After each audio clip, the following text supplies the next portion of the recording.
Louis-Charles de France.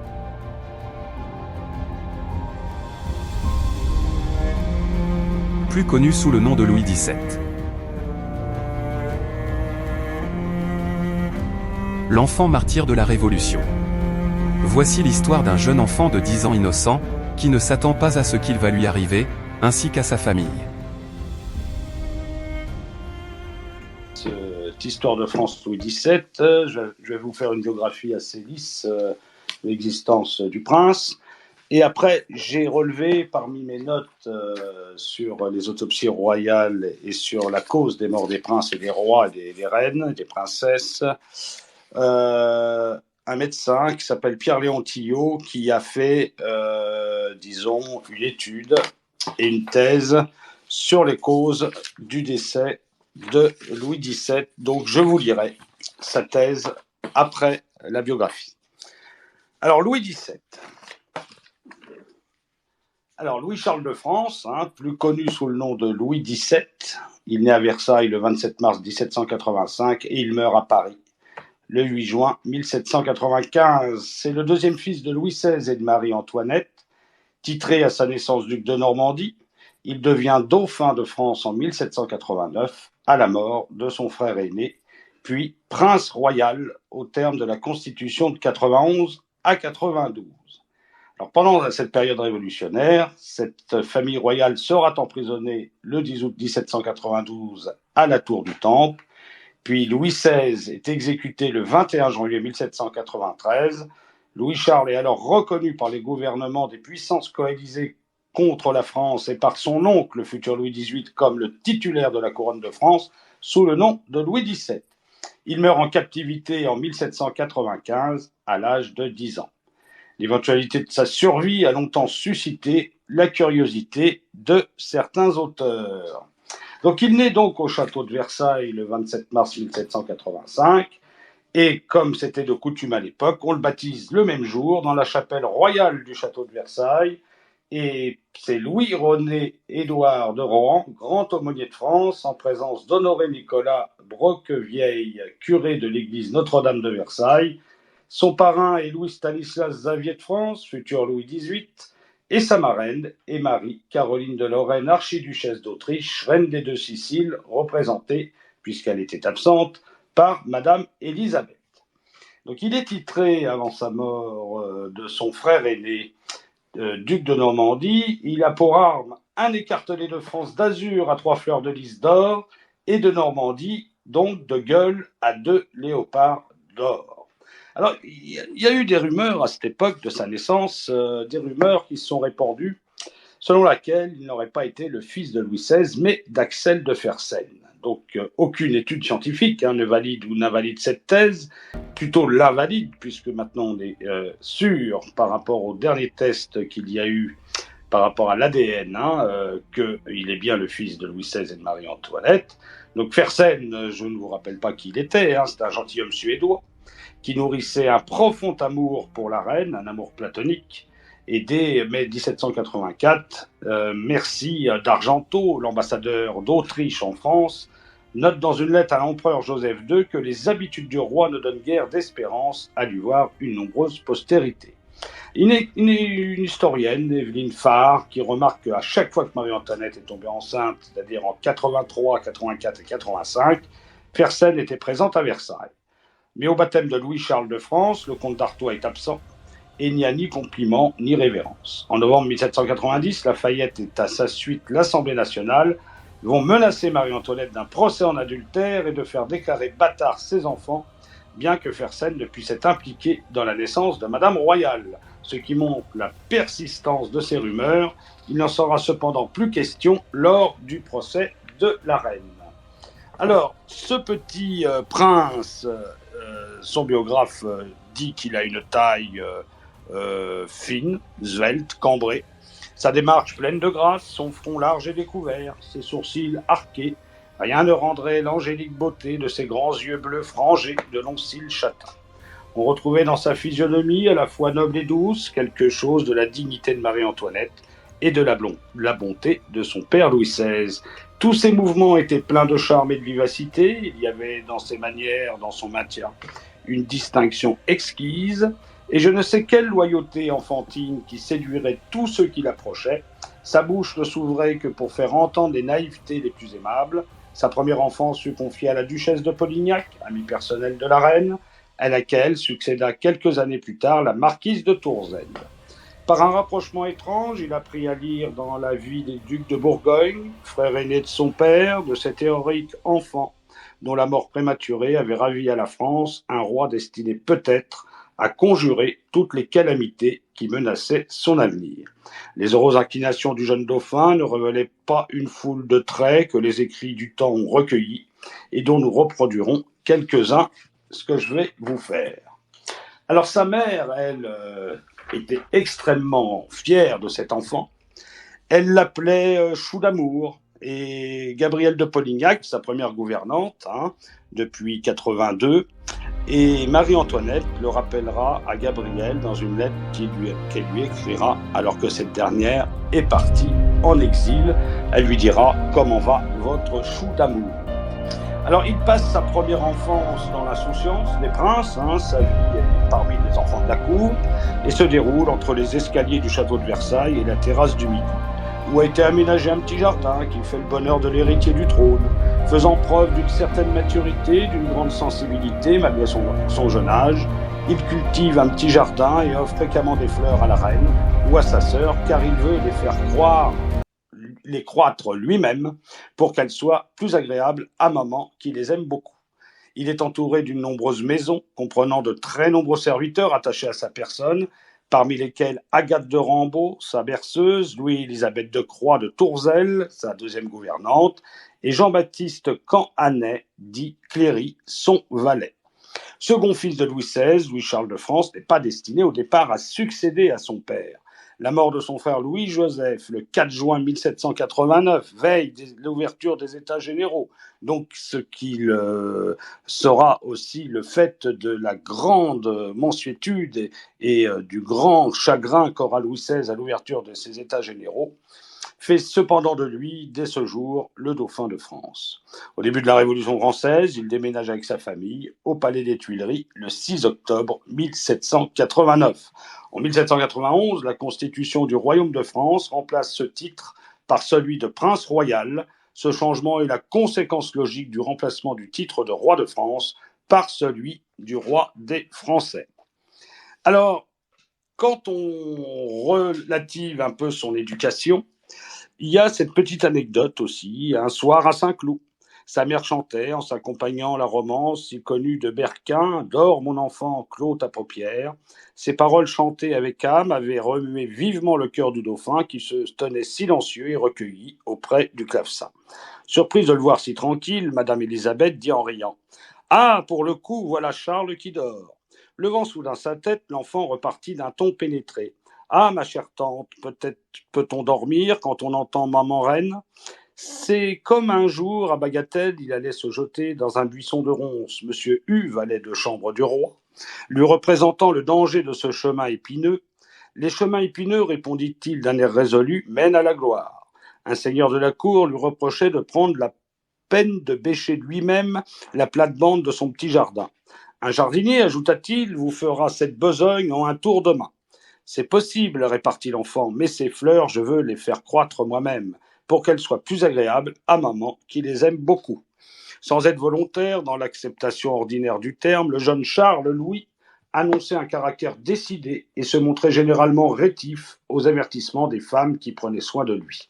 Mais toute résistance s'évanouissait devant un simple geste de sa mère, toujours attentif à lui complaire.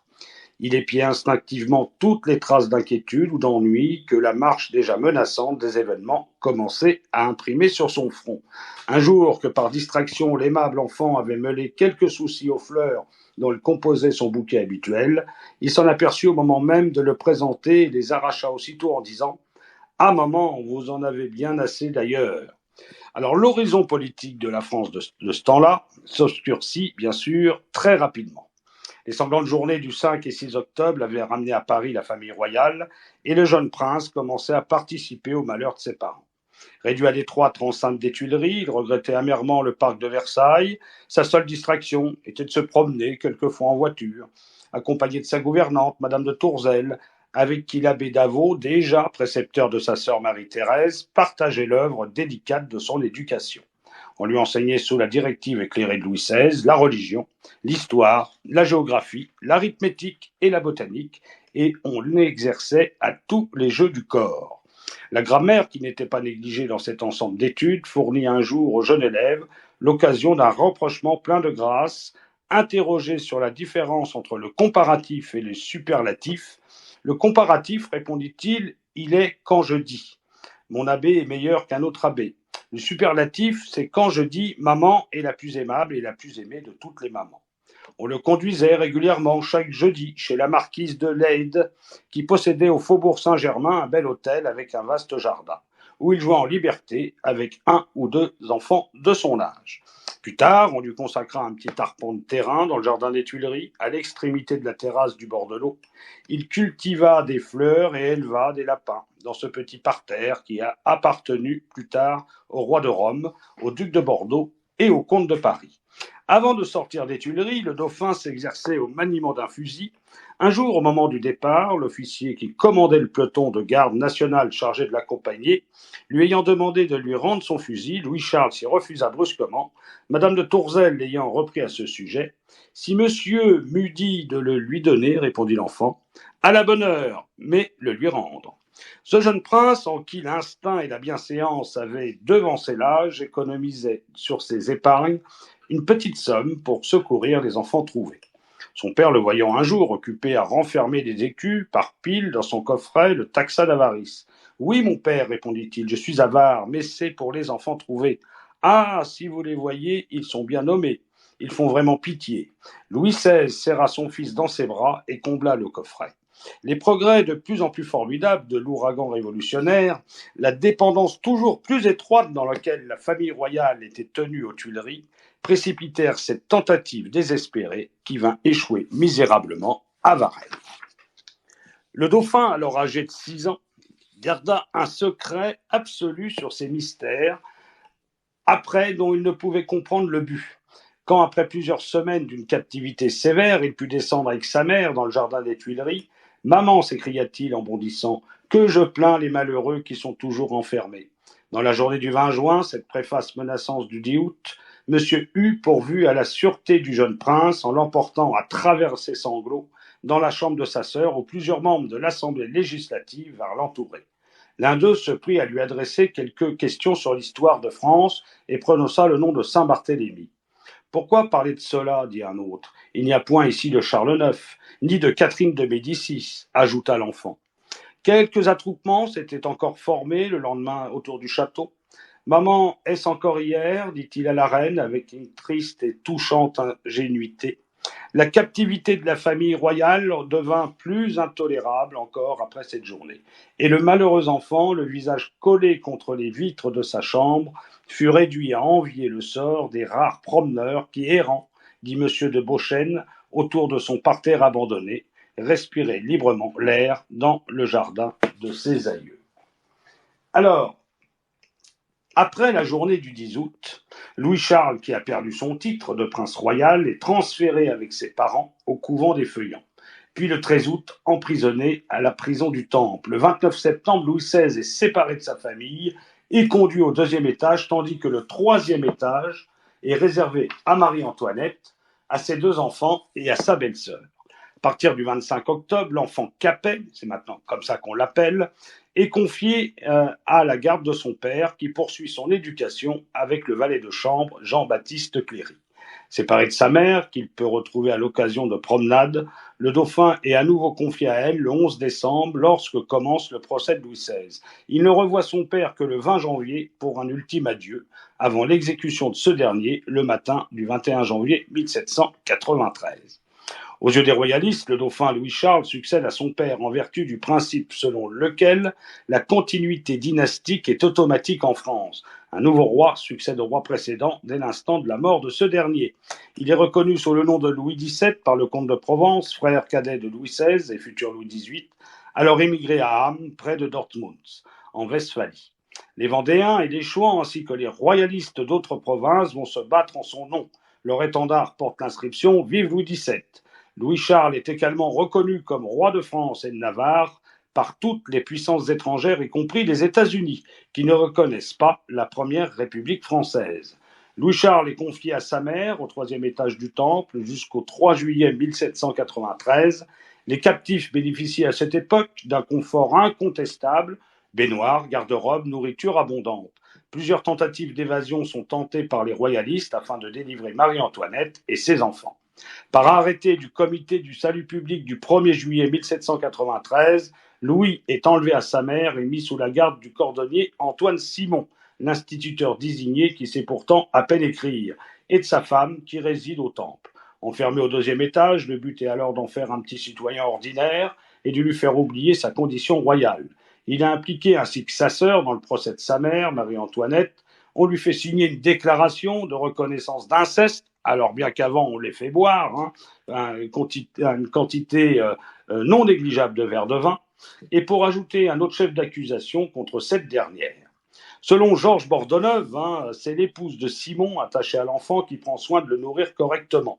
Cependant, Simon, rappelé à ses fonctions municipales, quitte le Temple le 19 janvier 1794. Sa femme, malade, quitte également la prison.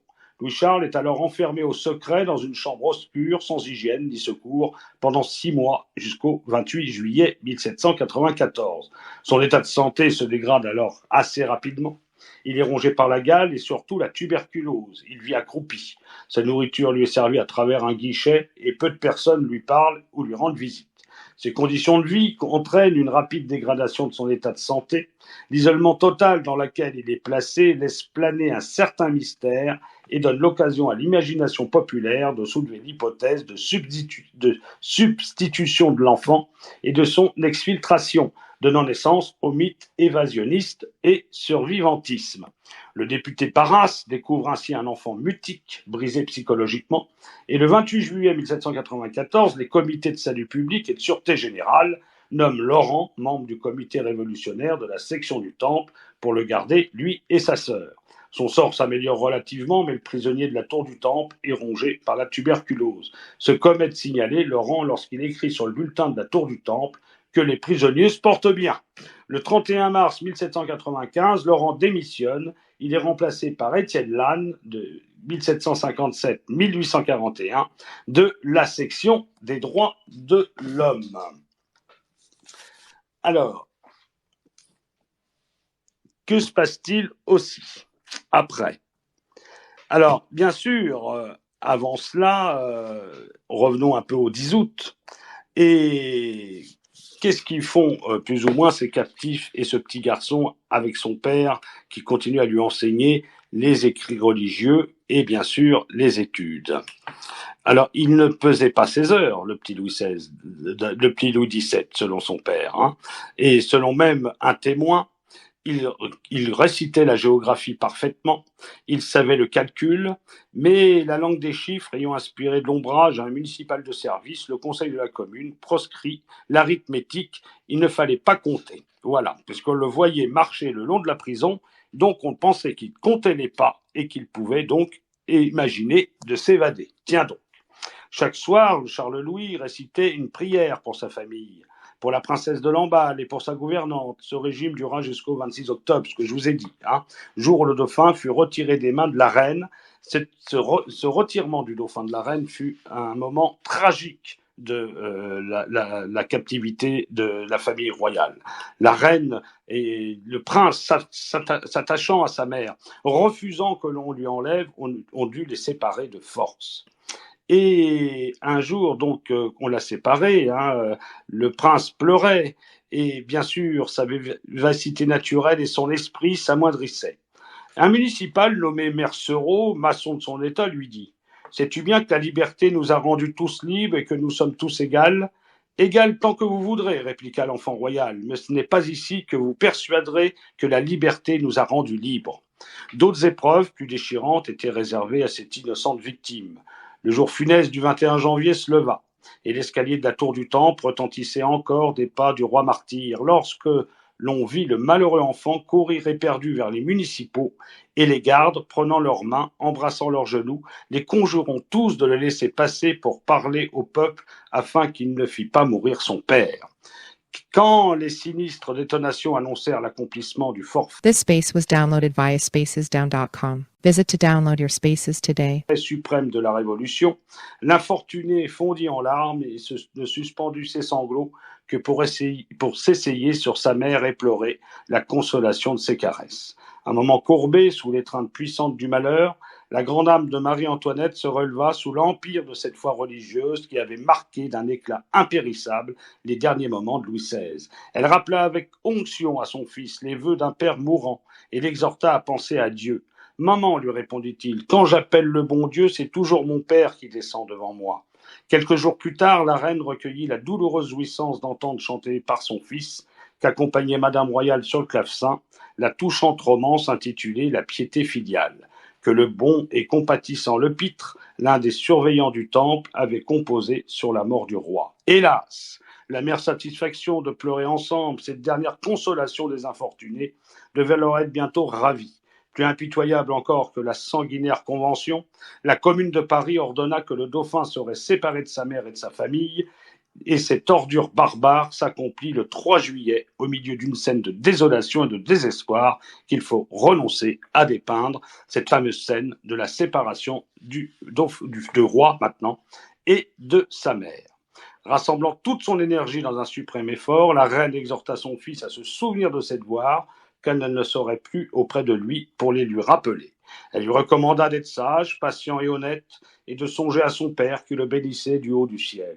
Et tout fut dit. Des mains de Marie-Antoinette, la jeune victime avait passé dans celles du cordonnier Simon. À cette phrase nouvelle de la vie du dauphin se rattachait une combinaison dont l'histoire a été lente à suspendre le secret. Alors, cette combinaison vraiment infernale et dont Chaumette, procureur de la commune, paraît avoir été le principal promoteur, constituait à conduire à la mort, par un abrutissement graduel, l'héritier du sang royal, à s'en défaire, en un mot, par un moyen qui ne fut ni l'assassinat, ni la déportation, ni l'empoisonnement. Ce calcul que Simon, jacobin stupide autant que féroce, ne comprit point d'abord. Il le servit bientôt avec une brutalité, dont la protection systématique est demeurée un des crimes les plus odieux du régime révolutionnaire. Son premier soin fut, comme il le disait, de museler le louveteau, c'est-à-dire de réduire au silence, à force de menaces et de mauvais traitements, le jeune qui n'avait cessé de réclamer sa mère. Il lui parut piquant de faire porter au fils de France le deuil de Marat, qui venait de périr sous le poignard de Charlotte Corday, et d'assujettir aux plus viles fonctions de son service personnel cette main qui avait cueilli les plus belles fleurs de Versailles pour la plus tendre des mères et la plus majestueuse des reines. Le petit Capet dut bientôt revêtir la carmagnole républicaine, son élégante chevelure disparut sous l'impitoyable ciseau de la femme Simon, et sa longue résistance à coiffer le bonnet rouge fléchit devant les obsessions et les tortures auxquelles son affreux geôlier ne craignit pas de mêler le secours d'une abrutissante ivresse. C'est dans cette situation abjecte que la condescendance d'un des gardiens procura, hélas, à la malheureuse reine la fatale satisfaction de l'entrevoir secrètement une dernière fois. Marie-Antoinette avait ignoré jusqu'alors le déplorable état de son fils. Aucune illusion ne lui fut désormais permise, et lorsque quelques jours plus tard on l'entraîna à la conciergerie pour y subir la dernière épreuve de son long calvaire, elle emporta, dit-on, de ces historiens, la source la plus amère de tourments, d'inquiétude et de larmes, plus cuisante encore que celle qu'elle avait jusque-là répandue. Ça, c'est Beauchesne qui écrit ça dans Louis XVII, sa vie, son agonie et sa mort. Les accusations manquaient contre l'irréprochable reine. Ce fut au temple qu'on songea pour combler cette lacune et l'industrie révolutionnaire ne recula pas devant l'idée de faire déshonorer une mère par son propre fils. Le 6 octobre, Pache et Chaumette entrent dans la chambre de Simon qui avait pris soin d'égarer l'imagination de son captif par ses procédés habituels. Un administrateur de police lit un interrogatoire écrit d'avance dans lequel l'enfant répond comme on voulait qu'il répondît. On le fit signer ensuite comme on voulait qu'il signât. La signature du jeune prince est en effet articulée d'une main débile et mal assurée. et ne rappelle ni pour la correction ni pour la netteté des lignes d'écriture tracées par lui 2 ou 3 ans auparavant, et dont on trouve un fac-similé dans le livre de M. de Beauchesne, son biographe, et dans ces circonstances, Hébert, le véritable instigateur de cette infamie, survint et triomphe. Cependant, ce témoignage solitaire, malgré sa monstrueuse précision, ne suffit point aux ennemis de la reine. Ils espèrent, à l'aide de questions ambiguës et capiteuses, d'arracher à la fille et à la sœur de Louis XVI quelques mots qui, habilement interprétés, pourront les rendre complices de toutes les calomnies accumulées contre Marie-Antoinette. Le lendemain, après avoir été séparées et interrogées, la tante et la sœur du jeune prisonnier subissent l'épreuve d'une ignominieuse confrontation qui se prolonge pendant près de 3 heures. L'angélique pureté et de la présence d'esprit de l'autre déjoue l'abominable calcul d'Hébert et de Chaumette. Mais le procès-verbal du Temple, ce monument sans exemple, peut-être la perversité humaine, n'en fut pas moins produit au débat. Tout le monde sait le beau mouvement que cet incident inspira à l'auguste accusé et la confusion dont il couvrit ses accusateurs. L'impression fut telle que Robespierre alla jusqu'à voir dans l'imputation calomnieuse d'Hébert un moyen employé pour exciter l'intérêt populaire en sa faveur. Retournons au Temple où nous attendent des scènes plus lugubres, sinon plus déchirantes que celles que nous avons esquissées. L'ignoble tyrannie de Simon, rarement adoucie par la complaisance de certains municipaux de service, dura 3 mois encore. Pendant ce temps, l'intelligence de son élève acheva graduellement de s'éteindre sous l'emprise des menaces, des mauvais traitements et des obsessions employées pour en exhorter quelques lambeaux et de révélations propres à compromettre sa tante dont on instruisait le procès. Au milieu de cette lamentable décadence, le fils de Louis XVI avait conservé le sentiment de la gratitude. Un savant estimable, M. Laudin, chirurgien de l'Hôtel-Dieu, avait été appelé pour donner des soins à la femme Simon. Son mari voulut en sa présence contraindre le jeune prince à chanter d'infâmes couplets contre la reine. L'enfant s'y refusa avec larmes, puis avec énergie. « Vipère !» s'écrie Simon en le saisissant par les cheveux. « Il me prend envie de t'écraser contre le mur. »« Scélérat, que vas-tu faire ?» s'écria M. Laudin avec indignation. Et le geôlier resta muet et relâcha l'enfant. Le lendemain, M. Laudin étant revenu visiter le malade, il se sentit d'arrêter dans le passage d'une chambre à l'autre par le jeune prisonnier. « Hier, lui dit-il, vous m'avez prouvé que vous vous intéressiez à moi. Je n'ai que ceci pour vous en témoigner ma reconnaissance. Vous me feriez bien plaisir de l'accepter. » Et il présenta au docteur, vivement ému, 2 poires qu'on lui avait données la veille pour son goûter. Un sentiment plus respectable encore, la foi religieuse, avait survécu au dépérissement de ses facultés intellectuelles. Et le royal orphelin n'avait jamais oublié les dernières recommandations de sa mère. De Beauchesne nous apprend qu'une nuit du mois de janvier, le geôlier de Louis XVII surprit l'enfant les mains jointes et à genoux, priant Dieu dans un songe plein de ferveur. Il se leva aussitôt et, sans s'inquiéter de l'effet de cette impulsion glaciale dans une nuit d'hiver, versa sur la tête de l'enfant une cruche remplie d'eau. L'enfant, réveillé en sursaut, se hâta de chercher en tremblotant un refuge sur son oreiller. Mais l'implacable bourreau courut sur lui et, le secouant avec violence, lui dit « Je t'apprendrai à faire tes patenôtes et à te lever la nuit comme un trappiste. » Puis, s'armant de son soulier à gros clous, il se rua furieux sur sa victime qui, parant de ses 2 bras les coups qu'on allait lui porter. « Que vous ai-je donc fait pour vouloir me tuer ?»« Te tuer, Louveteau, comme si je voulais, comme si j'avais voulu. Oh, la vipère, elle ne sait donc pas que si je la prenais une fois par le cou, elle ne crierait plus ?»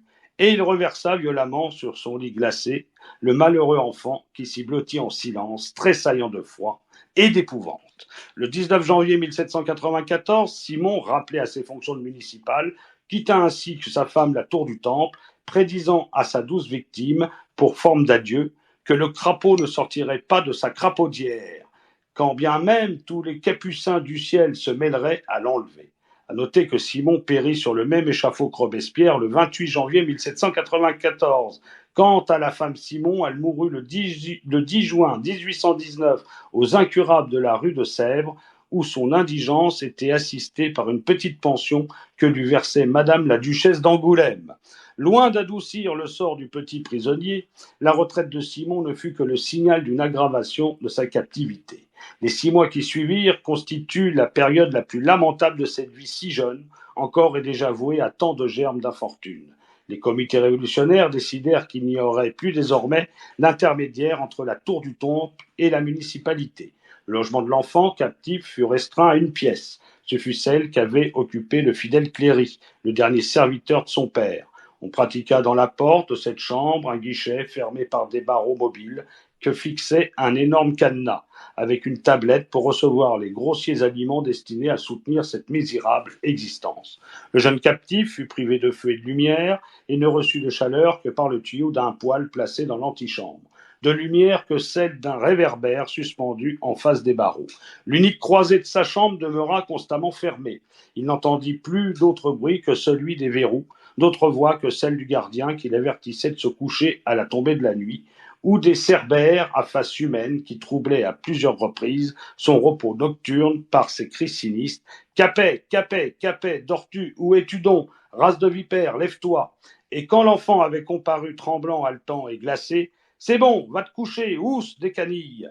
Dans cette vie sépulcrale, au milieu de tant de barbarie accumulée, comme une frêle et innocente créature de ces longues nuits pleines de fantômes et de tortures, de ces longues journées sans emploi et sans distraction, ses forces s'épuisèrent rapidement. Les tortures de la solitude dévorèrent les restes de cette intelligence si vive et si lumineuse qu'il avait eue auparavant.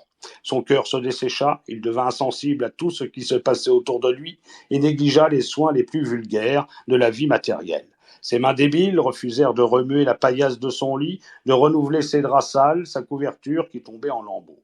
Il s'entendait tout habillé sur son grabat durci et se préparait ainsi par une journée de somnolence aux insomnies cruelles que venaient encore troubler les visites de ses gardiens. Ce déplorable état de choses, plus soupçonné encore que connu au dehors, émut quelques âmes compatissantes. Les derniers médecins de Louis XVI, M. Lemonnier, homme de talent et de cœur, vint de sa retraite de Montreuil solliciter le dangereux honneur de visiter et soigner le malheureux enfant. Les régicides méprisèrent ses propositions, bien résolus à ne laisser pénétrer dans la tour un homme de l'art que lorsqu'il pourrait l'y admettre, impunément. Toujours dans Louis XVII, sa vie et son agonie et sa mort, par Beauchesne. Le 9 Thermidor, qui fit respirer la France, étendit son action modératrice jusqu'à la douloureuse enceinte du Temple. Un homme en qui les opinions révolutionnaires n'avaient point étouffé les sentiments de l'humanité, le nommé Laurent, fut donné pour gardien au jeune prince. Il se rendit à la tour dans la soirée du 29 juillet et se présenta accompagné de plusieurs municipaux au guichet de son cachot. Appelé à plusieurs reprises, la victime répondit un faible oui, mais il fut impossible de la déterminer à se lever et à comparaître au tour. En présence de ce mutisme et du spectacle hideux, repoussant qu'entrevint ses regards, Laurent comprit qu'il lui importait de faire constater l'état dans lequel il recevait son prisonnier. Provoqua une enquête du comité de sûreté générale et dès le lendemain, plusieurs membres du comité et quelques municipaux se rendirent au temple. Appelé comme la veille, l'enfant ne répondit pas. Les barreaux furent écartés, la porte enlevée. Les visiteurs entrèrent. Alors, dit de Beauchesne dans son Louis XVII, sa vie, son agonie et sa mort, apparut le spectacle le plus horrible qu'il soit donné à l'homme de concevoir, spectacle hideux, qui ne présenteront jamais deux fois les annales d'un peuple civilisé, et que les meurtriers même de Louis XVII ne purent contempler sans une pitié douloureuse, mêlée d'effroi.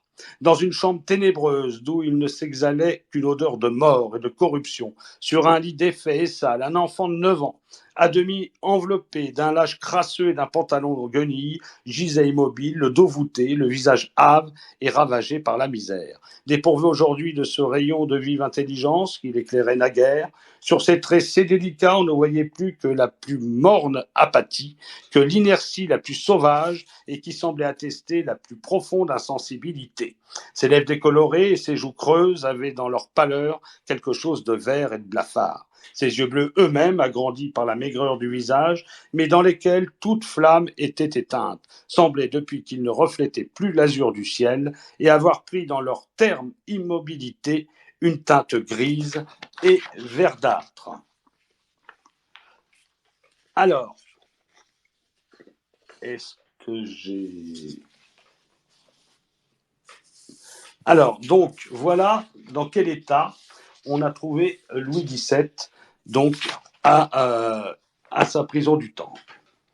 Alors, le 3 mai donc 1795, c'est la dégradation complète de sa santé.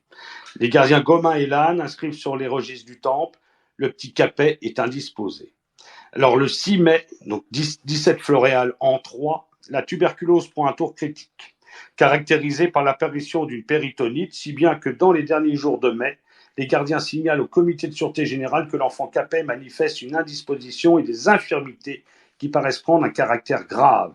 Donc le comité arrête que le premier officier de santé de l'Hospice de l'Humanité, l'Hôtel-Dieu de Paris, visiterait le malade en présence de ses gardiens et ministrait des remèdes. Le docteur Pierre-Joseph Dessau passe à cette époque pour être le premier praticien de Paris. Le 29 mai, Dessau fait sa dernière visite au malade, car Louis XVII meurt le 1er juin à l'âge... Non, parce que Dessau meurt, le 1er juin à l'âge de 57 ans. Alors, le 6 juin 1795, on lui trouve un autre médecin. Ça sera Philippe Jean Pelletan, 48 ans, chirurgien en chef de l'Hospice de l'Humanité. Et ne voulant pas le laisser prendre seul la responsabilité de soigner l'enfant, le comité de sûreté générale lui adjoint le docteur Jean-Baptiste Dumangin, 51 ans, médecin, chef de l'Hospice de l'Unité. C'est l'hôpital de la Charité de Paris.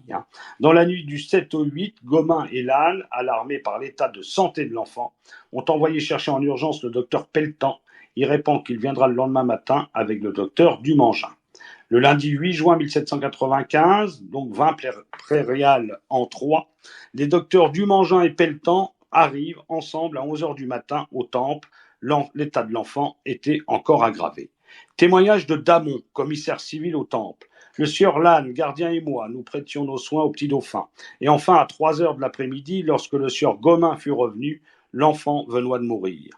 Pelletan, arrivé à 4h, confirme la mort. Le docteur Dumangin arrive à 8h. Il apprend le décès du fils Capet. Louis XVII meurt dans sa prison, probablement d'une péritonite ulcéro-caséeuse, venue compliquer la tuberculose, le vice scrofuleux, qui a déjà coûté la vie à son frère aîné, le 8 juin 1795, à l'âge de 10 ans et après presque 3 ans de captivité. Il faut savoir que le dauphin, comme son frère, sont morts de la maladie que, normalement, devaient soigner les rois de France, mais que cela n'a pas pu se faire. Le lendemain 9 juin 1795, le chirurgien Philippe Jean Pelletan réalise son autopsie qui confirme le diagnostic de tuberculose. Je vais vous lire après le rapport qui est beaucoup plus détaillé et beaucoup plus moderne de justement l'état de l'enfant. Il est secondé par 3 médecins. Voici l'extrait de la lettre du docteur Dumangin adressée au docteur Pelletan sous la Restauration en 1817. M'aviez à la vérité proposé d'autres adjoints et sur mon observation que d'après les qualités personnelles et les rapports qu'avaient eus messieurs Lassus et mesdames de France et Nicolas Dieudonné Jean Roy dans la maison de Lorraine, leur signature serait d'un tout autre poids. Vous aviez agréé ce choix. Le docteur Jean-Baptiste Dumangin rédige le procès-verbal d'autopsie, recopié en 4 exemplaires, un pour le comité de sûreté générale, un pour chaque médecin. L'exemplaire présent aux archives nationales et que j'ai consulté depuis 1891 a été restitué par un libraire de la ville d'Alger. Ce procès-verbal d'autopsie avait été mis en gage par M. Grasset, qui l'avait dérobé avant 1848 à Théophile Dumangin, fils du docteur Dumangin, à Vielmay ou à Narcy dans la Nièvre. Il est officiellement enterré le 12 juin 1795 dans le cimetière Sainte-Marguerite. Sous la seconde restauration, Louis XVIII fait rechercher la sépulture de son neveu. L'énigme de l'enfant du temple se développe alors avec les témoignages contradictoires de ceux qui ont assisté à l'enterrement le 10 juin. Fossoyeur, concierge du cimetière et abbé, qui évoque une inhumation en fosse commune, le corps ne pouvant dès lors plus être identifié, une inhumation dans une fosse particulière près de la chapelle de la communion de l'église, voire dans le cimetière de Clamart. Voilà la fin de Louis XVII. Alors bien sûr, après cela, l'acte de décès, bien sûr, a été rédigé. C'est le 8 juin, 3h de l'après-midi, âgé de 10 ans 2 mois, natif de Versailles, département de Seine-et-Oise, domicilié à Paris, autour du Temple, section du Temple, fils de Louis Capet, dernier roi des Français, et de Marie-Antoinette Joseph, Jeanne d'Autriche. Sur la déclaration faite à la maison commune par Étienne Lannes, âgé de 39 ans, profession gardien du Temple, domicilié à Paris, rue et section des droits de l'homme, numéro 48, le déclarant a dit être voisin Cazin et par Rémy Bigot, âgé de 57 ans, profession employé domicilié à Paris, vieille rue du Temple, numéro 61, le déclarant a dit être ami. Vu le certificat du Ducerre, commissaire de police de ladite section, du 22 de ce mois 10 juin, officier public Pierre-Jacques Robin, signé Lannes, Robin et Bigot. Alors, dès 1795, des rumeurs, donc, maintenant font courir le bruit que le dauphin, remplacé dans sa geôle par un autre garçon, aurait été libéré du Temple. Ces rumeurs avaient été favorisées par l'exhumation des restes d'un enfant au crâne scié, trace d'une autopsie du cimetière Sainte-Marguerite, au cours des 2 exhumations réalisées en 1846 et en 1894. Plusieurs spécialistes attribuent pourtant le corps à un sujet masculin âgé de plus de 16 ans et d'1,63 m et de morphologie différente de celle de Louis XVII. Et la réaction thermidorienne, tandis que les royalistes osaient à nouveau s'afficher comme tels, des accords de paix étaient négociés entre la République et les révoltés vendéens, échouant avec le traité de la Jaunais et celui-là de la Mabilais et de Saint-Florent-le-Vieil. La mort du dauphin en juin de cette même année fut par conséquent accueillie avec scepticisme par une partie de l'opinion publique. Ce contexte permit l'éclosion de théories évasionnistes et survivantistes. Ces bruits influencèrent au tout début du XIXe siècle le romancier Renaud Varin. Dans les derniers volumes de son Cimetière de la Madeleine, cet auteur développa, sans y croire lui-même, un scénario de l'enlèvement du dauphin. Des agents royalistes envoyés par Charette s'introduirent dans la tour, où ils apportent, au moyen d'une cachette ménagée dans un cheval de bois, un orphelin drogué à l'opium destiné à prendre la place du vrai dauphin. Ce dernier dissimulé dans le même objet est ainsi libéré de sa prison. Au terme de nombreuses péripéties, notamment d'une tentative d'exfiltration vers l'Amérique, l'orphelin royal est repris avant de mourir de maladie. Malgré les nombreuses invraisemblances et le triste dénouement de ce récit, la thèse de la substitution gagna ainsi un nouveau mode de diffusion. Peu de temps après la publication de ce roman, des faux dauphins commencèrent à apparaître et à réunir un nombre variable de partisans autour de leurs prétentions. Les condamnations des 3 premiers, Hervagot, Bruno et un certain Hébert, connu sous le titre de baron de Richemont, à de lourdes peines de prison, ne découragèrent pas d'autres imposteurs, dont le plus célèbre est l'horloger prussien Karl Wilfried Nondorf, qui eut de nombreux adeptes jusqu'à la fin du XXe siècle. Dans les récits qu'ils firent de leur prétendue évasion du Temple, la plupart de ces prétendants reprenaient la trame du roman de Regnault Varin. Le cheval de bois étant toutefois remplacé par un panier de linge sale et Charette par le comte de Frotté, ce dernier ayant effectivement échafaudé, sans pouvoir y donner suite, des projets d'enlèvement des orphelins royaux. Aux imposteurs, plus ou moins convaincants, s'ajoutèrent de nombreux fous, comme Dufresne, Persat ou Fontolive, ou encore des personnages dont l'identification à Louis XVII a surtout été l'œuvre de tiers, le plus souvent de manière posthume. C'est notamment le cas de l'officier de marine, puis architecte français Pierre Benoît, actif à Buenos Aires, du pasteur iroquois Eliezer Williams, du musicien anglais Augustus Meves, du célèbre naturaliste John James Audubon, et même de Louvel, l'assassin du cousin de Louis XVII. Les circonstances exactes de la mort de Louis XVII et la rumeur concernant une éventuelle évasion de la prison du Temple ont attisé la curiosité de nombreux auteurs, comme Georges Lenôtre, Philippe Elby, avec l'évadé de l'an 2, André Castello, Alain Decaux, Georges Bordeneuve ou Jacques Sopelza, qui remet en scène l'aïeul français de la famille argentine Sapiola, l'officier de marine, puis architecte Pierre Benoît Précipé. Alors, selon Georges Bordeneuve, dans son Louis XVII et l'énigme du Temple, Louis XVII est bien mort, non pas en 1795, mais plutôt entre le 1er et le 3 janvier 1794. Sa mort aurait entraîné la révocation de Simon et le remplacement de Louis XVII par un enfant, qui lui serait mort en 95. Cette hypothèse, partagée par Louis Astier, est aujourd'hui infirmée et dépassée par les analyses ADN positives effectuées en 2000 sur le cœur de l'enfant mort au Temple en 1795. Le 9 juin 1795, une autopsie donc est pratiquée en prison sur le corps du jeune prince par le chirurgien Philippe-Jean Pelletan, assisté de 3 médecins, Pierre Lassus, Jean-Baptiste Dumangin et Nicolas Dieudonné Jean Roy. En 1814, Pelletan déclare la soustraction du cœur lors de l'autopsie et le prélèvement d'une mèche de cheveux qu'il donne au commissaire de section Antoine Damon en guise de souvenir. Le corps est alors inhumé au cimetière Sainte-Marguerite puis recouvert de chaux vives.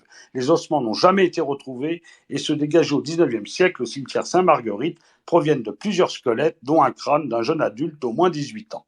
Le 23 mai 1828, Pelletan remet la relique à Hyacinthe de Quélen, archevêque de Paris. Durant les Trois Glorieuses, l'archevêché est pillé et le chœur pelletan passe entre les mains de plusieurs personnes. En 1895, Édouard Dumont, héritier de Philippe-Gabriel Pelletan, le fils du docteur, remet le chœur pelletan au duc de Madrid, Charles de Bourbon. 1848-1909, aîné des Capétiens, fils de la comtesse de Montizon et neveu de la comtesse de Chambord, par l'entremise de Maître Pascal et du comte Urbain de Maillet.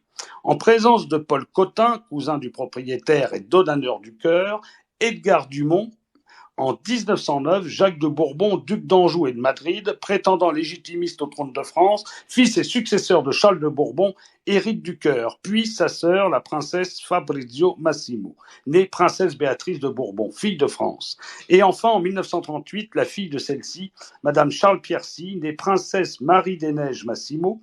En 1975, l'urne en cristal rejoint le Mémorial de France à la basilique Saint-Denis, où ont été enterrés ses parents et une grande partie des rois de France.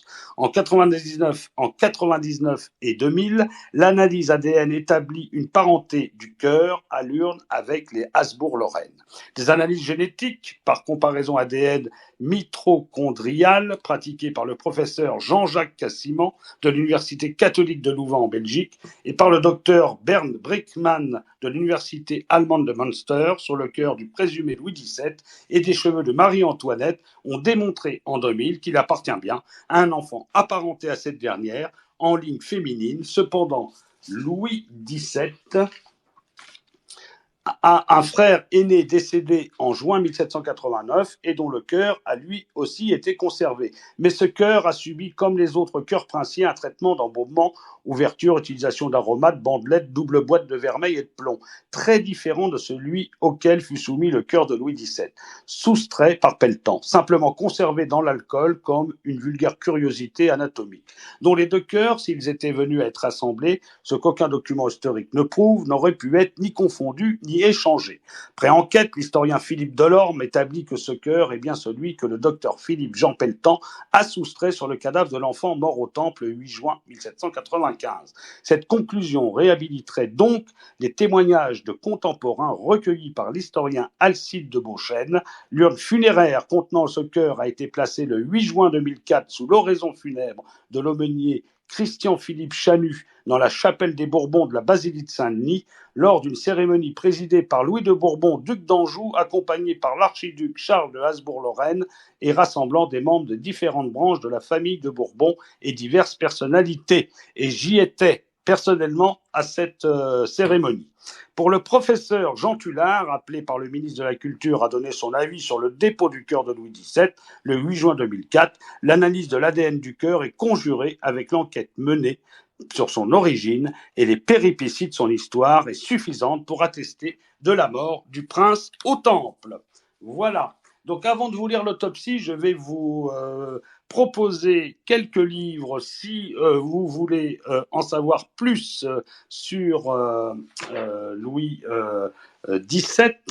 Alors, Hélène Becquet, Louis XVII, Paris, Perrin 2017, elle a écrit ça en 2017. Hélène Becquet, très très bon livre sur bien sûr Louis XVII. Charles-Louis Edmond de Bourbon, La survivance de Louis XVII, les preuves, impression Dumas, Saint-Étienne, 1999. Bien sûr, Évelyne Levert, Marie-Antoinette, Journal d'une reine, édition Robert Laffont, 2002. Et bien sûr, le Louis XVI d'Évelyne Levert, chez Fayard, qu'elle a écrit en 1985 et que j'ai en ma possession, avec lequel j'ai travaillé sur cette histoire de France, ainsi que Philippe Delorme, Les Princes du Malheur, le destin tragique des enfants de Louis XVI et de Marie-Antoinette, chez Perrin en 2008. Voilà pour ce qui est de la biographie de Louis XVII. Je vais maintenant vous lire le rapport de l'autopsie du prince qui a été faite par Pierre-Léon Tillot. Donc, en septembre 1979, un sondage effectué dans l'enclos de l'église Sainte-Marguerite permit d'exhumer un certain nombre d'ossements. Une commission composée des professeurs Huard Merck et du docteur Pierre-Léon Tillot fut chargée de les examiner et d'en faire une expertise ostéro-archéologique destinée à identifier peut-être le cadavre de l'enfant décédé au Temple en 1795. En 1983, la revue Cahiers de la Rotonde publia 3 articles du docteur Tillot consacrés respectivement à la pathographie du prince au Temple. Première fouille effectuée au cimetière Sainte-Marguerite, novembre 1856 et juin 1894, et reprenant enfin le protocole d'expertise ostéo-archéologique demandé par M. Michel Fleury, directeur des antiquités historiques de la région Île-de-France, il nous autorise aujourd'hui à reproduire l'ensemble de ces articles. Donc la pathologie de Louis XVII au Temple, août 92, juin 95, Cahiers de la Rotonde 1986, et le cimetière Sainte-Marguerite, analyse des premières fouilles, novembre 1856, 4 juin 1894, Cahiers de la Rotonde 1986, et le cimetière Sainte-Marguerite, ostéo-archéologie des dernières fouilles en septembre 1979, Cahiers de la Rotonde 1986. Alors l'examen de la pathologie du roi Louis XVII durant les derniers mois de son existence engage nécessairement l'historien de la médecine au sein d'un conflit qui oppose depuis bientôt 2 siècles les historiens. Nous devons dès lors, ne serait-ce que pour poursuivre ces lignes, formuler une opinion. Comme le titre de ce travail le laisse aisément supposer, nous croyons que l'enfant du Temple, décédé le 8 juin 1795, n'est autre que Louis-Charles, duc de Normandie, deuxième fils de Louis XVI, né à Versailles le 27 mars 1785. Ainsi nous raillons aux conclusions énoncées par Maurice Garçon dans son ouvrage Louis XVII ou la fausse énigme, notablement dégagé de son halo de mystère. Louis XVII ne présente pas moins d'intérêt pour le médecin qui n'est avant tout l'historien de la médecine. Déterminer les causes du décès, analyser les antécédents médicaux du sujet en vue de la formulation d'un diagnostic rétrospectif. Tels sont les objectifs de cette étude médico-historique. C'est donc le 8 juin 1795, entre 14 et 15 heures, que Louis-Charles Capet décède à l'âge de 10 ans et 2 mois. Le lendemain, Pelletan, Dumangin, Lassus et Janois procèdent à l'autopsie.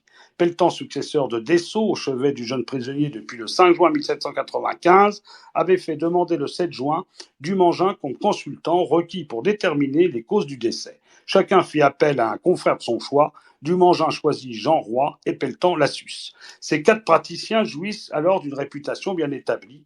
Philippe-Jean Pelletan vient de succéder également à Dessau comme chirurgien-chef du Grand Hospice de l'Humanité, l'Hôtel-Dieu. Né à Paris en 1747, reçu maître chirurgien en 1775, il avait été nommé professeur d'anatomie en 1789. En 1794, il occupe la chaire de clinique chirurgicale et à partir de 1815, celle de médecine opératoire et en 1818, celle des accouchements. Membre de l'Institut de France, professeur honoraire en 1823, il meurt 6 ans plus tard à Bourg-la-Reine à l'âge de 83 ans. Jean-Baptiste Eugénie Dumangin est médecin-chef de l'hôpital de l'Unité La Charité. Né à Château-Thierry en 1744, reçu docteur régent en 1768, rédacteur du journal de médecine, de chirurgie et de pharmacie depuis 1776, il avait été nommé en 1780 professeur de pharmacie à la faculté de médecine. Il meurt en 1829 à Saint-Prix près de Montmorency à l'âge de 82 ans. Nicolas Jean Roy, né à Tulle en 1732, fut reçu docteur régent en 1758. Nous le savons, professeur de chirurgie à Paris 10 ans plus tard et bibliothécaire de la faculté en 1777. Professeur honoraire au moment de l'autopsie, nous perdrons ensuite sa trace. Fils de chirurgien, Pierre Lassus, né à Paris en 1741, reçoit sa maîtrise en 1765. Chirurgien des filles de Louis XV à partir de 1770, il devient 9 ans plus tard lieutenant du premier chirurgien du roi, puis en 1791 professeur de pratique chirurgicale. En 1794, il enseigne la médecine légale et l'histoire de la médecine à l'école de santé de Paris. Membre de l'Institut de France, il termine sa carrière comme chirurgien consultant de Napoléon Ier et meurt en 1807. Le procès verbal, donc ça c'est le rapport de nécropsie, le procès verbal de la nécropsie de Louis XVII, que nous reproduirons ci-dessous, paraît dans le Moniteur universel du 14 juin 1795. Procès verbal donc de l'ouverture du corps du fils du défunt Louis Capet, dressé à la tour du Temple à 11h du matin, ce 21 prairial, donc 9 juin. Nous, sous-signés Jean-Baptiste Eugénie Dumangin, médecin en chef de l'Hospice de l'Unité, et Philippe-Jean Pelletan, chirurgien en chef du Grand Hospice de l'Humanité, accompagnés des citoyens Nicolas Jeanroy, ancien professeur aux écoles de médecine de Paris, et Pierre Lassus, professeur de médecine légale à l'école de santé de Paris, que nous nous sommes adjoints en vertu d'un arrêté du Comité de sûreté générale de la Convention nationale datée d'hier et signé Bergouin, président, Courtois, Gauthier, Pierre, Guillaumard, à l'effet de procéder ensemble à l'ouverture du corps du fils du défunt Louis Capet et constater l'État avons agi ainsi qu'il suit.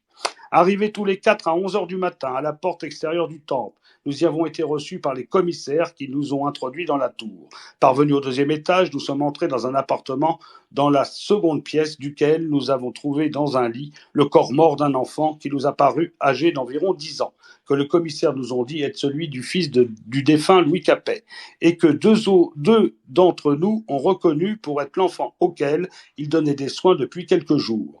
Les sudits commissaires nous ont déclaré que cet enfant était décédé la veille, vers 3 heures de relevé, sur quoi nous avons cherché à vérifier les signes de la mort que nous avons trouvés caractérisés par la pâleur universelle, le froid de toute l'habitude du corps, la roideur des membres, les yeux ternes, des taches violettes ordinaires à la peau du cadavre, et surtout par une putréfaction commencée au ventre, au scrotum et au dedans des cuisses. Nous avons remarqué, avant de procéder à l'ouverture du corps, une maigreur générale, qui est celle du marasme. Le ventre était extrêmement tendu et météorisé. Au côté interne du genou droit, nous avons remarqué une tumeur sans changement de couleur de la peau et une autre tumeur moins volumineuse sur l'os radius près du poignet, du côté gauche. La tumeur du genou contenait environ 2 onces d'une matière grisâtre, puriforme et lymphatique, située entre la périoste et les muscles. Celle du poignet renfermait une matière de même nature, mais plus épaisse. À l'ouverture du ventre, il s'est écoulé plus d'une pinte de sérosité purulente, jaunâtre et très fétide. Les intestins étaient météorisés, pâles, adhérents les uns aux autres, ainsi qu'aux parois de cette cavité. Ils étaient parsemés d'une grande quantité de tubercules de diverses grosseurs qui ont présenté à leur ouverture la même matière que celle contenue dans les dépôts extérieurs du genou et du poignet. Les intestins ouverts dans toute leur longueur étaient très sains.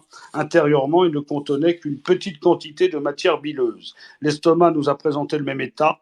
Il était adhérent à toutes les parties environnantes, pâle au dehors, parsemé de petites tubercules lymphatiques semblables à ceux de la surface des intestins.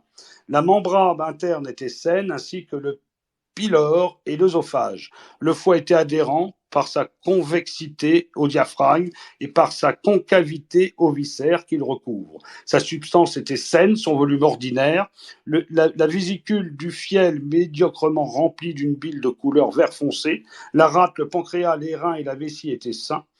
L'épiplone et le mésentère dépourvu de graisse étaient remplis de tubercules lymphatiques semblables à ceux dont il a été parlé.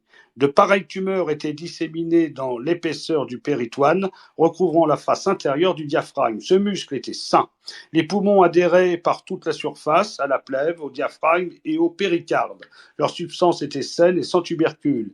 Il y en avait seulement quelques-uns aux environs de la trachée artère et de l'œsophage. Le péricarde contenait la quantité ordinaire de sérosité. Le cœur était pâle, mais dans l'état naturel. Le cerveau et ses dépendances étaient dans le plus parfaite intégrité. Tous les désordres dont nous venons de donner le détail sont évidemment l'effet d'un vice scrofuleux existant depuis longtemps et auquel on doit attribuer la mort de l'enfant. Le présent procès-verbal a été fait et clos à Paris, au lieu sudit par les sous-signés, à 4h30 de relevé, les jours et en que dessous. Signé Dumangin, Pelletan, Lassus et Jeanroy. Analyse de ce rapport. Dès à présent, il convient de noter que ce rapport ne diffère pas dans sa forme des autres comptes rendus autopsiques contemporains que l'on peut consulter dans les archives médico-historiques. L'absence de données chiffrées, en particulier de type anthropologique, mensuration et caractère morphologique, y est habituelle. Il faut également souligner que ce type d'autopsie pratiquée par des pathologistes n'a pas pour mission d'établir l'identité du sujet, mais les causes du décès. Ceci explique l'absence de toute recherche et de toute énumération des signes particuliers éventuels d'identification. Ainsi, seuls les signes objectifs de la mort figurent dans ce détail. L'abaissement de la température de la surface corporelle, l'assèchement de la muqueuse oculaire, la pâleur tégumentaire associée aux ecchymoses et lividité cadavérique, la rigidité articulaire, la putréfaction, enfin, attestent ici d'une mort réelle. Les modifications pathologiques observées sont consignées dans ce rapport avec une remarquable précision.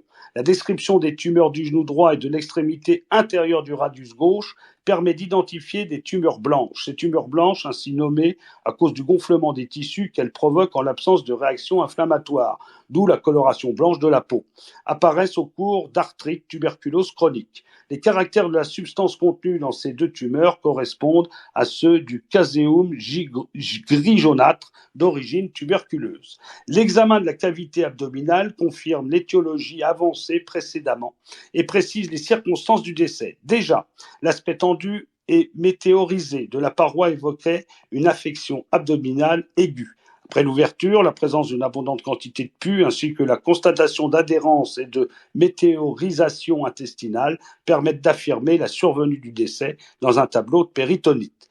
L'étiologie de cette péritonite peut être précise de façon spécifique grâce à l'observation des nombreux tubercules péritonéaux siégeant sur les parois externes de l'estomac et des intestins, sur l'épiplone et le mésentère, dont la dissection révèle l'existence de caséum. La lumière interne du tube digestif, par contre, est saine. Quelques tubercules identiques sont retrouvés dans le médiastin. Les adhérences pariétales des poumons témoignent de la présence de séquelles d'une affection pleurale ancienne dont on ne peut, à la seule lecture de ce rapport, préciser l'origine. Nous verrons plus avant dans cette étude comment il est possible d'en interpréter l'existence. Aucun autre processus pathologique ne figure dans ce procès verbal élaboré sans hâte. Arrivé à 11h, les 4 médecins ne le signent qu'à 16h30, soit 5h30 plus tard. Le vice scrofuleux est responsable de la mort de Louis XVII. À n'en pas douter, Pelletan et ses confrères affirment le diagnostic de vice scrofuleux. À la seule observation du tubercule caractéristique, ce tubercule dont le chirurgien bordelais Pierre Dessau, 1675-1737, écrivait le premier, qu'il caractérise la maladie dans toutes ses formes. Le connaissant si bien qu'après l'avoir disséqué, l'autopsie ne tend plus qu'à préciser sa localisation topographique, tant il est vrai qu'après cette découverte, le diagnostic leur paraît évident. Il est fort probable en effet que Louis XVII soit décédé d'une péritonite ulcéro-caséeuse d'origine hématogène au cours d'une tuberculose disséminée chronique. Mais le nom de tuberculose ne date que de 1834 et c'est le médecin allemand Schonheim, 1793-1833, qui le premier l'utilisera. Il sera donné à l'ANEC de proclamer et de démontrer l'unité anatomo-pathologique de la maladie au travers de ses diverses formes cliniques, cutanées, muqueuses, osseuses et viscérales. Diagnostic médical commenté. L'analyse des antécédents médicaux du jeune prince nous semble confirmer ce diagnostic et permet d'en préciser l'évolution. Pour cette étude, nous n'utiliserons que les seuls documents à caractère médical antérieur ou contemporain de la détention de l'enfant du Temple jusqu'à sa mort. De l'ensemble des témoignages recueillis, surtout au moment de la Restauration, nous ne retiendrons que ceux concernant la période précédant le 3 juillet 1793. Publié en 1892 dans le mémoire écrit par Marie-Thérèse Charlotte de France, dont tous les historiens s'accordent à reconnaître les exactitudes, les autres témoignages de Barras et de Armand en particulier sont contestables et ne modifient pas les conclusions de notre démonstration. Louis-Charles, duc de Normandie, arrivé au Temple avec toute sa famille le 13 août 1792 et alors âgé de 7 ans.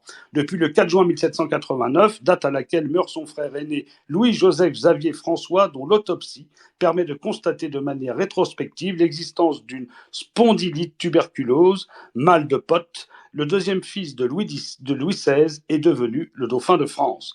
Par une description de Marie-Antoinette, fille de lui, à l'intention de Madame de Touzel, qui succéda le 24 juillet 1789 à la duchesse de Polignac dans sa charge de gouvernante des enfants de France, nous savons que sa santé a toujours été bonne, mais même au berceau, on s'est aperçu que ses nerfs étaient très délicats, que le moindre bruit extraordinaire faisait effet sur lui.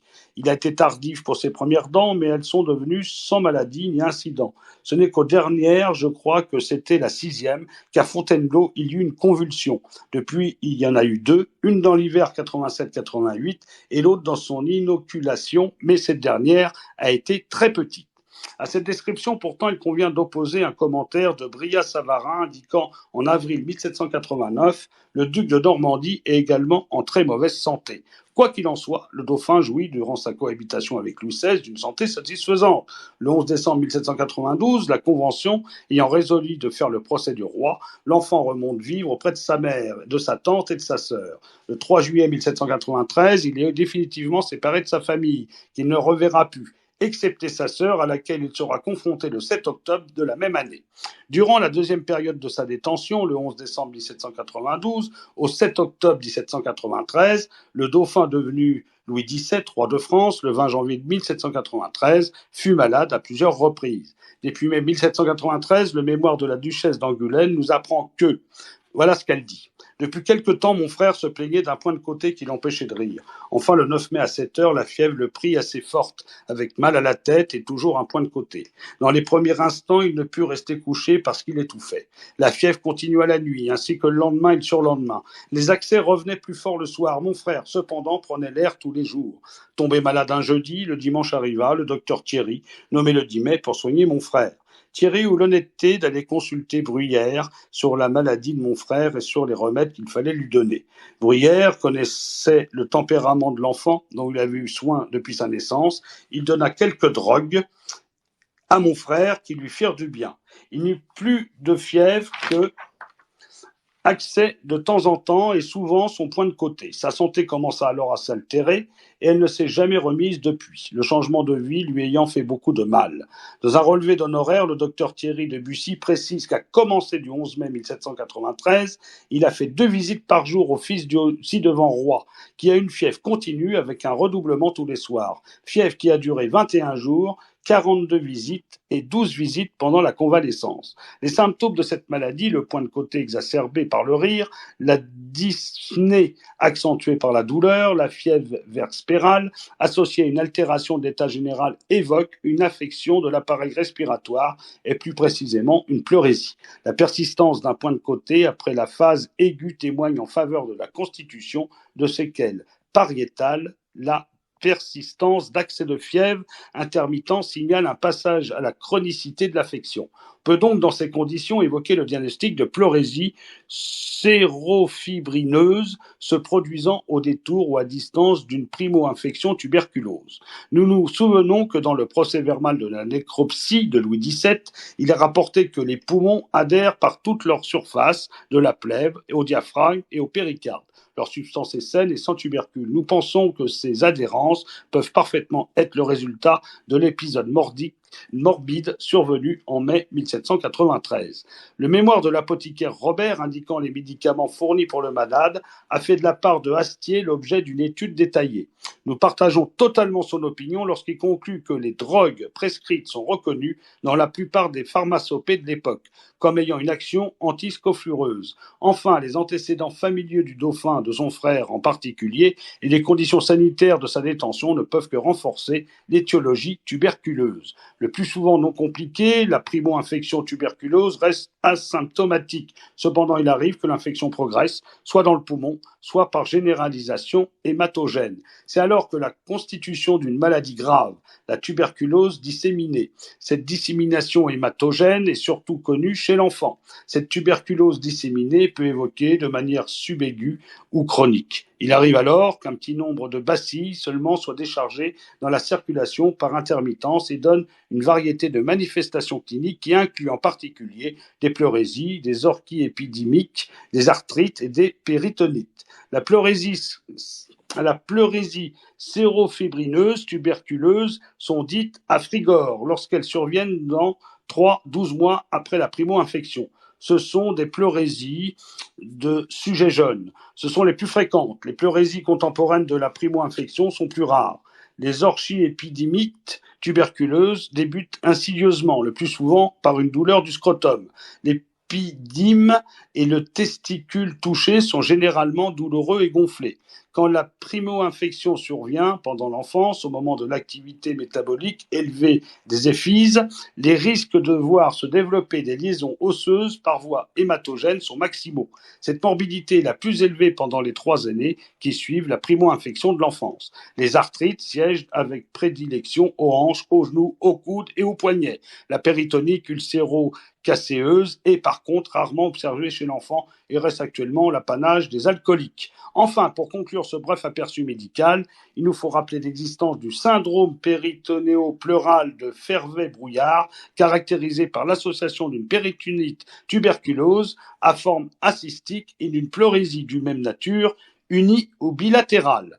Alors, Chanteleuse, citant le rapport Decazes, écrit que le 11 juin 1793, on s'aperçut que le jeune prince était blessé en jouant sur un bâton et qu'il en résulta, d'après Thierry, un relâchement du témoin gauche accompagné de mauvaise digestion qui nécessitèrent 8 visites de la part du médecin des prisons. À cette occasion, il est fait appel à Piplet, bandagiste Hermière. Enfin, Soupé, chirurgien, fut adjoint à cette équipe. Si l'on peut douter de l'engorgement du testicule gauche, diagnostiqué par Soupé comme une maladie du cordon, nous sommes en droit de suspecter la réalité de l'origine mécanique ou traumatique de cette affection, par laquelle nous avons comme seul témoignage que la déclaration de Piplet adressée au comte d'Anglès, préfet de police, le 10 mai 1817. En ce qui concerne la hernie que l'on a pu pouvoir diagnostiquer et qui est signalée dans un arrêt de la commission des secours publics daté du 11 juin, nous pensons qu'il s'agit d'une méprise, de ce que l'enfant avait été soigné par un bandagiste herminaire. On en a infecté qu'il avait une hernie. La présentation d'une note ne recensant que les 6 visites effectuées par le bandagiste et les 12 suspensoires fournis suffit à dissiper le malentendu. Enfin, lors de l'autopsie du 9 juin 1795, on ne saura admettre que, remarquant l'abdomen tendu et météorisé, caractère des palpations par l'excellence des 4 médecins ou chirurgiens, ne signale pas l'existence d'une hernie. Hormis les suspensoires, aucun traitement spécifique ne fut prescrit. Le traitement antiscrofuleux, par contre, fut poursuivi au 5 juillet. Si le diagnostic d'orchiépidymite peut être raisonnablement formulé, rien ne permet d'en préciser l'étiologie. 3 remarques paraissent néanmoins nécessaires. Premièrement, la notion d'un traumatisme survenu au cours d'une séance de jeu ne nous semble pas indispensable à l'apparition de l'affection considérée. Étant suffisamment malade pour être traité depuis le début du mois de mai, sans discontinuer, nous imaginons mal le petit roi occupé à d'aussi turbulentes créations. Deuxièmement, il faut indiquer que les seules habitudes d'ornanisme attestées par les documents contemporains peuvent provoquer cette affection génitale. Troisièmement, considérée dans le cas d'une tuberculose disséminée, cette affection peut être interprétée comme une localisation génitale que nous l'avons expliqué précédemment, demeure toujours possible. Il faut reconnaître toutefois qu'à la différence de la maladie pleurale du mois de mai précédent, nous ne disposons ici d'aucun élément nécrotique, l'examen des organes génitaux n'ayant pas fait l'objet de remarques particulières de la part des 4 opérateurs. À partir du 26 juillet, le docteur Thierry de Bussy traite son petit patient pour une maladie vermineuse par laquelle il a rendu une prodigieuse quantité de verre. 15 visites sont effectuées à cette occasion. Des lavements vermifuges sont prescrits jusqu'au 22 août, date à laquelle l'helminthiase semble vaincue. Cette infection digestive survenant chez l'enfant, qui s'accompagne d'un désordre profond de la fonction digestive, qualifié tour à tour de mauvaise digestion ou de dévoiement, évoque une trichocéphalose ou une ascaridiose. Il est important de souligner que ce traitement remplace le précédent.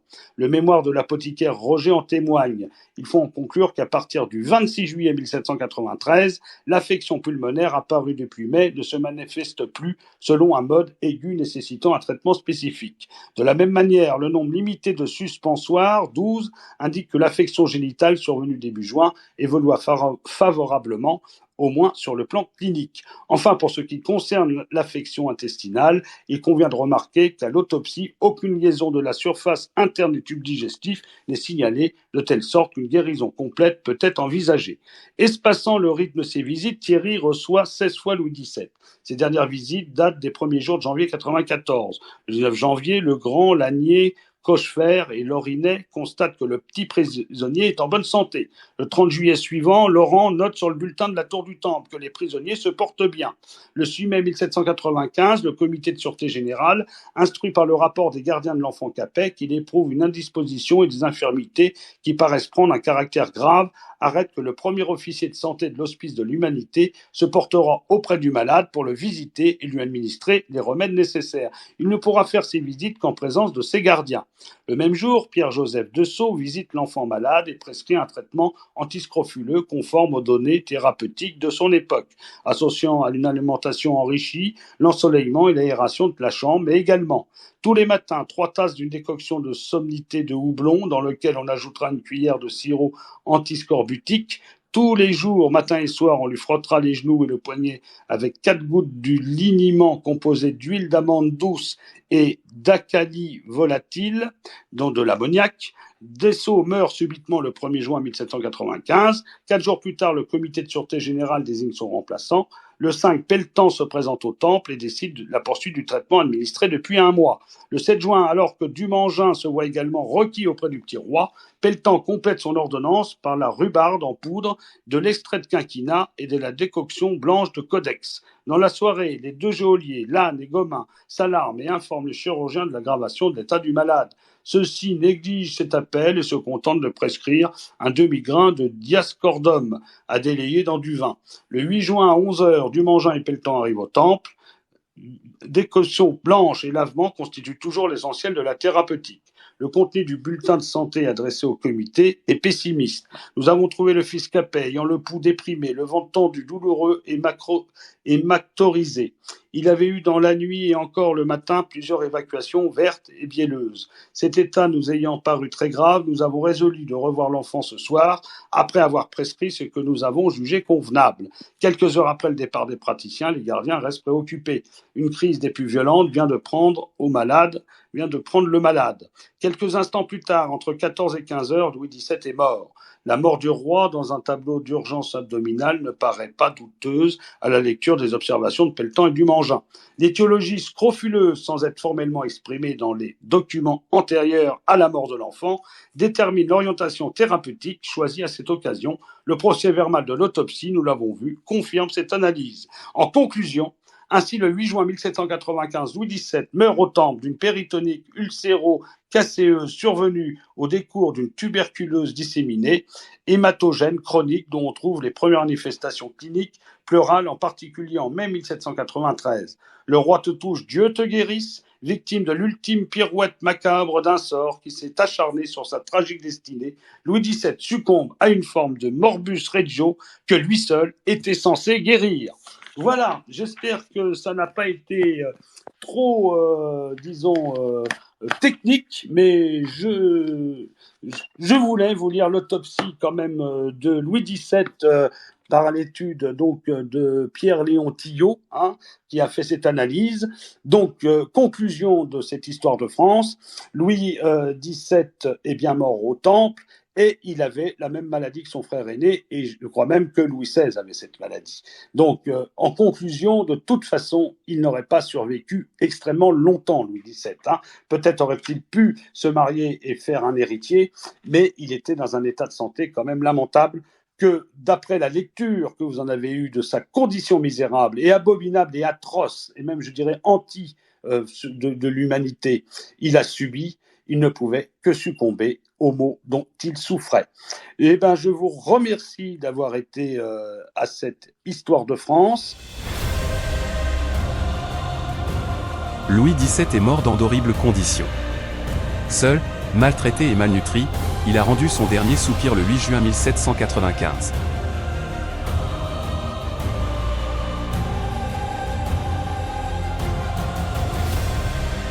Sépulture de Louis XVII, où il repose à la basilique Saint-Denis auprès de ses parents et de son oncle Louis XVIII, pour l'éternité.